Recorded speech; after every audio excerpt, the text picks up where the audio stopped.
Assalamu alaikum and welcome back, dear students.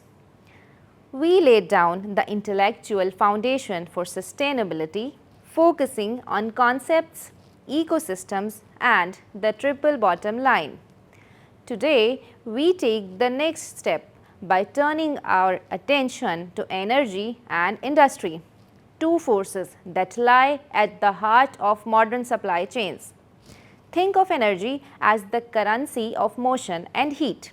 It moves trucks, cools warehouses and powers machines.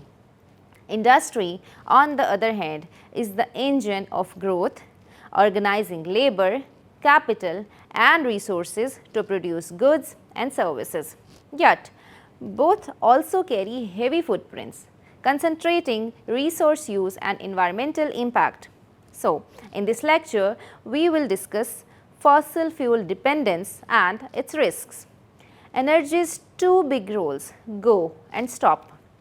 Embedded energy in products and packaging. Renewables and their trade-offs. How global industry has reorganized through the great unbundlings. The material challenges of industrial growth and how managers can respond. By the end, you will see how energy and industry shape not just cost and efficiency, but also resilience, competitiveness and sustainability. Let's start with a simple exercise. Pick up your phone case or maybe a sachet of spices from your kitchen. Now ask yourself, where is the energy? Energy was used to extract raw materials, run the factory, produce the packaging, light and cool the warehouse, move the product by truck, van or even airplane, and if needed, handle the returns. Only a small fraction of the energy shows up on your local electricity bill. The majority is hidden upstream with suppliers, manufacturers and transport providers. Here's the managerial trap. If we only fix our warehouse lighting but then increase air freight or use oversized boxes, we look greener locally but burn far more energy overall. True sustainability requires an end-to-end lens. We must include suppliers, packaging, transport and reverse logistics. So, trade-offs are visible and total energy use genuinely falls. Energy in supply chains.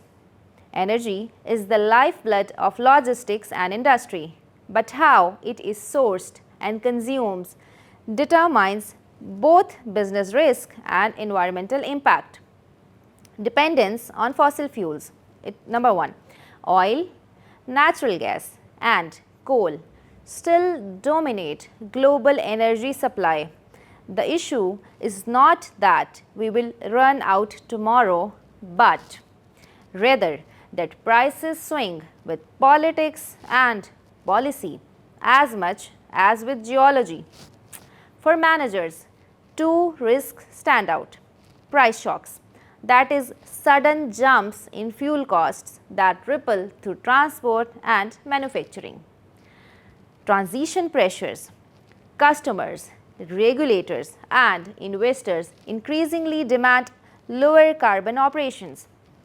This means managers must plan for volatility, use less fuel, move freight more efficiently, begin shifting towards cleaner options where feasible. So there are two big roles of energy, go and stop. In go, fuels that move things like trucks, vans, motorbikes, ships and aircraft. And stop, energy that powers and conditions buildings, warehouses, cold rooms, micro-fulfillment hubs and offices. Globally, buildings consume about 40% of all energy. This makes warehouse design and operation a central sustainability lever. Embedded energy in products and packaging. Products are not just physical objects. They are energy storage devices in disguise. Plastics are literally fossil carbon in the solid form. Aluminium and steel require vast amount of energy to process. Textiles consume heat, water and chemicals in dyeing and finishing. Packaging also shapes transport efficiency. Oversized boxes increase shipment volume and weight, which raises fuel consumption per unit delivered. Small packaging changes can lead to large downstream energy savings. Number 4. Renewables and trade-offs. Solar and wind have become dramatically cheaper, making clean electricity more accessible.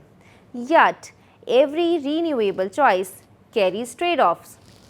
Biofuels require arable land and can displace food crops.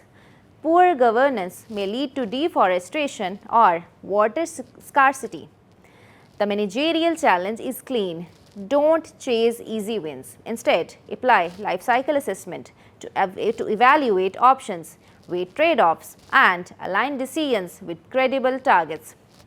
Now, let's talk about industry, globalization and materials. Energy powers industry and industry organizes how the world produces and consumes. But globalization and technology have reshaped this landscape in two profound ways. Number 1. The two great unbundlings.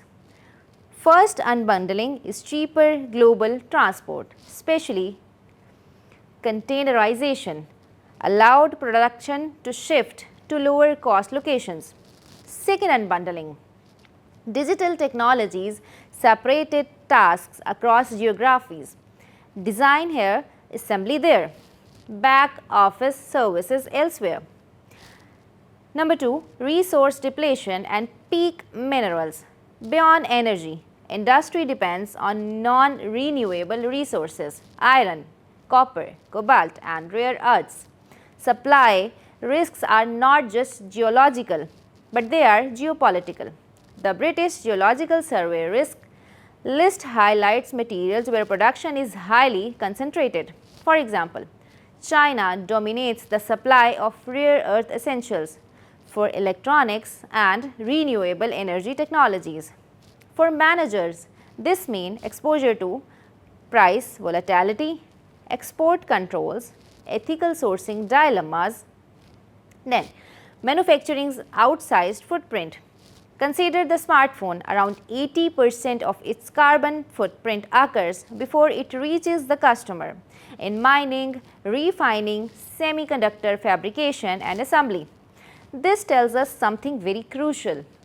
The biggest leverage often lies upstream with suppliers, not only in trucks or warehouses. Now, let's look into life cycle assessment as a compass. Life cycle assessment forces managers to define a functional unit, for example, one shirt delivered to a customer in Lahore. Set clear system boundaries, whether upstream and downstream. Make careful allocation choices between co-products. For example, energy, let's take an example of energy and industry in Pakistan. Daraz. In warehouses, quick wins include LEDs, insulation and HVAC optimization. On transport, route planning and parcel lockers raise efficiency. Right size packaging reduces embedded energy. Together, these actions cut electricity, fuel and packaging waste. Bikeya. Motorbikes dominate last mile delivery but add to urban air pollution. A practical path is avoid, shift, improve and replace. Avoid failed deliveries, shift to pickup points, improve eco-driving and gradually replace with e-bikes on short routes, especially when powered by rooftop solar. Let's see some practical managerial moves. Let's translate this lesson into concrete actions. Number 1. Think, go and stop together. Integrate building and transport strategies. Number 2. Target embedded energy. Engage suppliers on energy use and material choices. Use life cycle assessment to identify hotspots and avoid misplaced efforts. Number 4, plan for material risk. Map critical resources, diversify sources and encourage recycling. Number 5, pursue circular logistics, return, repair, refill, remanufacture and recycle. Energy underpins every movement and every cooling coil in logistics. Industry organizes that energy and those materials into products and infrastructure, but dependence on fossil fuels leave us vulnerable to shocks and climate risks. Global unbundling has stretched supply chains, and the materials inside our products tie us to a geopolitical risks and ethical dilemmas. For Pakistani firms, this is not an abstract. It is about long-term reliability, competitiveness and value creation.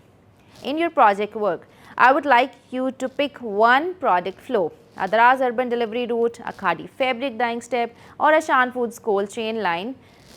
Trace the energy and materials end to end and propose interventions that reduce both costs and emissions.